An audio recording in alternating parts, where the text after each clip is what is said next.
Kedatangan wisatawan asal Tiongkok ke Bali, khususnya Badung, diprediksi akan mengalami peningkatan. Optimisme ini didasari penambahan rute penerbangan menuju Tiongkok yang dilayani Bandara Internasional Igusti Ngurah Rai.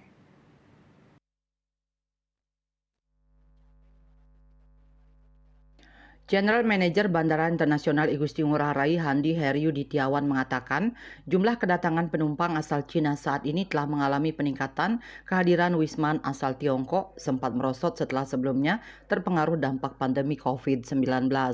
Pihaknya mencatat pada tahun 2023, Wisman berkebangsaan Cina yang datang ke Pulau Bali menduduki peringkat ketiga terbanyak, yakni sejumlah 265.805 orang Wisman, atau kurang lebih berkontribusi 5% dari total jumlah Wisman yang datang melalui Bandara Ngurah Rai sepanjang tahun 2023 sebanyak 5.317.287 orang Wisman.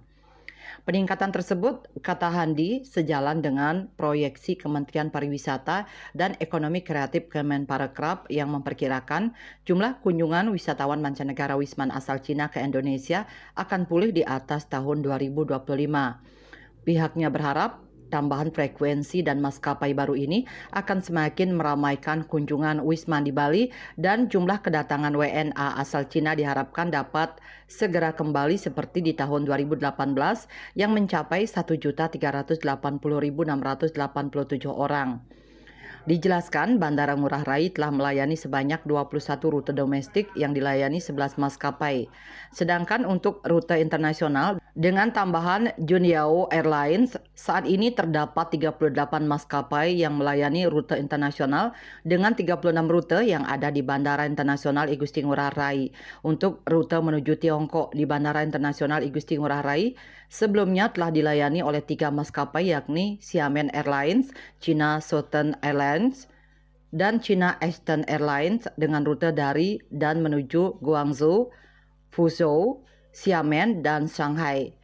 Tak hanya frekuensi rute, kali ini terdapat pula tambahan maskapai yang beroperasi. Terbaru peningkatan konektivitas rute internasional dengan dibukanya penerbangan langsung dari dan menuju Pudong International Airport, Shanghai, Republik Rakyat Tiongkok oleh maskapai Junyao Airlines yang terbang perdana pada Sabtu kemarin.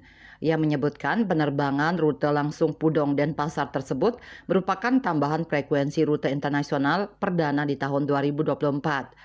Koordinasi dengan Junyao Airlines sudah dimulai sejak pertengahan tahun 2023 lalu. Ia meyakini bahwa potensi trafik pesawat dan penumpang rute Tiongkok ke depannya masih terbuka cukup tinggi dan masih memiliki banyak peluang baru yang perlu digali bersama. Parwata Bali Post melaporkan.